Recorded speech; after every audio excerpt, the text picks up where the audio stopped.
So I believe physical fitness is the key to how you perform in every area of life.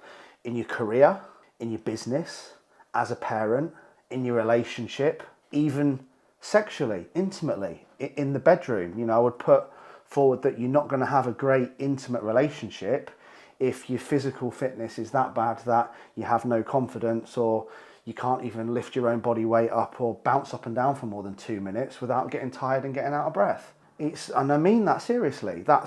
And it's a key to, can you operate as a business owner if you're not physically fit? Well, probably not, because you're going to get tired. So you're not going to be productive. It's one of the biggest, Cam will back me up on this as well, it's one of the biggest aspects to muscle growth that people overlook. Because I don't care how strong you are, two men who are both 13 stone and the same strength, the one who's physically fitter will out bench press the other one off the fucking park by probably 4 or 5 reps, because he's got the fitness to get through the step. It's one of the most overlooked things in muscle growth, and I think it's one of the most overlooked things in every area of life. Are you going to have a better relationship with your kids playing around, playing football, playing cricket, playing whatever, because you're physically fit?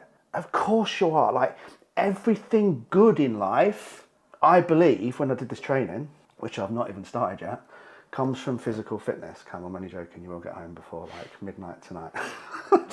But here's the mic drop. I haven't got a microphone. Here's the Apple Pencil drop moment. Also, what so many people don't realise is that if you focused on getting fit as fuck, seeing how far you can run, seeing what you can lift, seeing how far you can swim, seeing how far you can cycle, just everything that's physical fitness, right? Not what the fucking scale weight says every Sunday. Not whether you can see pictures, changing your pictures from Monday to Monday, which is only 7 days. Not so much obsessing over calories and macros, although they are important. All you focused on was seeing how fit you could get, seeing how far you can run, how far you can cycle, how far you can swim, how fast you can run, how fast you can cycle, how fast you can swim, run, whatever. How heavy you can lift, what can you bench press, what can you deadlift, what can you squat. And you forgot about all those other stuff, and you just ate a really sensible, reasonably calorie controlled, macros within 20% diet. Every single person who did that would hit their body goal. But instead, we're obsessing over food, not really thinking about how fast we can run 5k in, not really analysing steps. We're obsessing over the fucking scale weight every Sunday, even though it's not relevant. But likewise, it should be going down if you're doing the work. And we're obsessing over all the things that we don't control and aren't actually leading us towards our goal. And if we just focused on the physical aspect, the performance and the strength, which is what athletes, CrossFitters, rugby players, and everyone in between who's into sport does, then your body goals will look after yourself. Do you think Michael Phelps ever thought, oh God, I just want this dream athletic body, I want this big chest and these shoulders? No, he just wanted to be the best swimmer in the world. I think Cristiano Ronaldo was really that bothered about his six-pack. No, he just played football that much that he's fucking shredded without even trying. And he wanted to run as fast as he can so he could be great at football. He won't ever have thought about fat loss. He'll just have thought about performance. So our performance and our physical fitness, again, the business owner is the physically fit business owner who can run a marathon in 3.5 hours. How's he going to perform versus the fat fuck business owner who takes 3.5 minutes to walk up the stairs? On a day-to-day basis, in the boardroom, confidence, discipline, motivation, energy. Energy is everything. Which one's going to perform the best? One who's physically fit. 100 times out of 100. And, you know, the body image and the scale stuff would all look after itself if you focus on being physically fit. We talked last week about identity, and I talked about, why do runners run? Because they're runners. Why don't vegans eat meat? Because they're vegans. Why do runners run on holiday? Because they're runners. So there's the identity start of that, but most runners I know have got abs. Most of them didn't ever come on board and say, Lee, can you teach me how to get abs? The elite level runners that I've worked at wanted to beat their 10k PB. So guess what? We did split sessions of sprints, anaerobic work, aerobic work, strength work, all performance related. Loads of you have had running plans from me, all performance related. So nailing that and switching your focus will also give you so much more mental calmness and clarity. Because even if you think about it, think like Jessica Ennis, one of my all-time favourite athletes, especially because she's from Sheffield. But think she ever thought about her wanting her body to look like that? No, she just wanted to be an incredible athlete. So if you focused on that, whatever that is for your level, running your fastest 5k, 10k, running your first half marathon. When we did the marathon and everyone did it, how much weight did everyone lose? Stress-free, because they weren't thinking about the weight, they were thinking about running the marathon. So when we obsess over weight, which is the thing we can't change, you can control how you show up and how hard you train and how fast you run 5k. You can't control how much weight you're going to lose that week. So again, this is when you start having the role of being the strong, empowered warrior, because you're focused on what you can do, which is the work, and not what you can't control, which is whether the fucking scales change or not on a Sunday.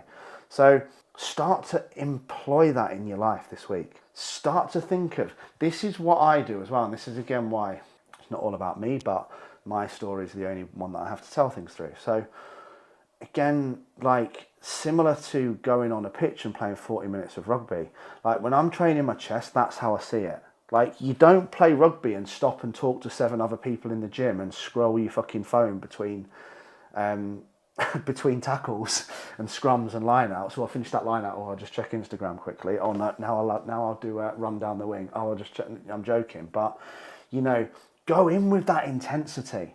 Like, I know some of you are just on Mindset Mastery and there is a lot of mindset stuff coming up, but those of you who are in Unbreakable Elite and doing the body transformation and the nutrition stuff, I guarantee you, most of you, it's not your food. Most of you, it's not your alcohol. Most of you, it's certainly not your macros.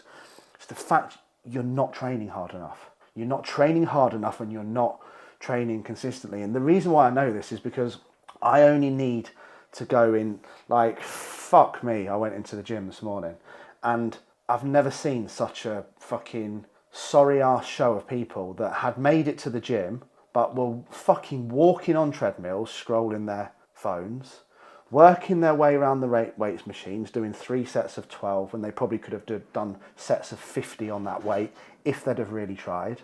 Resting for 3 or 4 minutes between every set, not because that was scheduled because they were on a strength plan, but because they were distracted by their phone.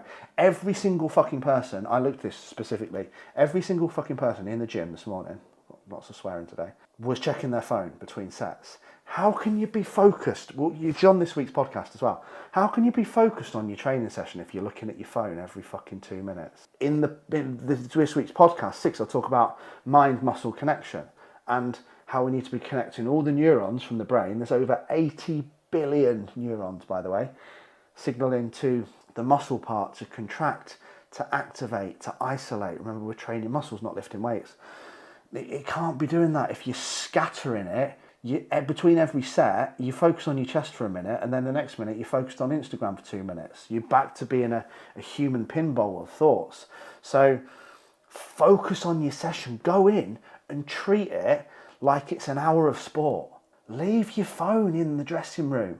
Like, if you don't have the strength to just check your workout, write it down on a piece of paper. Get a pad. Go in and smash the back doors out of your workout and focus on getting fit and getting strong and performing. Everything else will look after itself, I promise you. So when we train to be fit and healthy and we get fitter, I promise you, every single area of your life will improve. Your relationship will improve when you're physically fit. Oi, oi. Your relationship with your kids will improve because you're not going to be knackered after 5 minutes of football in the park. You're going to want to go swimming with them because guess what? You'll get fit, then you'll have a better body, then you'll have more confidence, then your energy will go up, then you won't feel so ashamed to go to the swimming pool. You'll have more energy to do things with them. You'll have more energy to work. You'll want to get up and get to your desk because your energy's on point because you're physically fit. Not being tired all the time. And I get it if you're that person who is unfit and you're tired. It's going to be fucking hard for the next 90 days to show up and perform every day and get fit. But I tell you what, that's a lot harder. Sorry, that's not nearly as hard as being physically unfit for the rest of your life and getting to your deathbed and underperforming throughout your entire life because you didn't get fit enough to perform at a level that you could have operated at because you avoided that pain. Both options are hard, right? You either go through the pain and the discomfort of going to the gym and getting fit, or you have the pain and discomfort of low body confidence, being out of weight, not living a fulfilling life and never performing or reaching your full potential because you never had the fitness to be able to do it. Both options are hard. Choose your hard.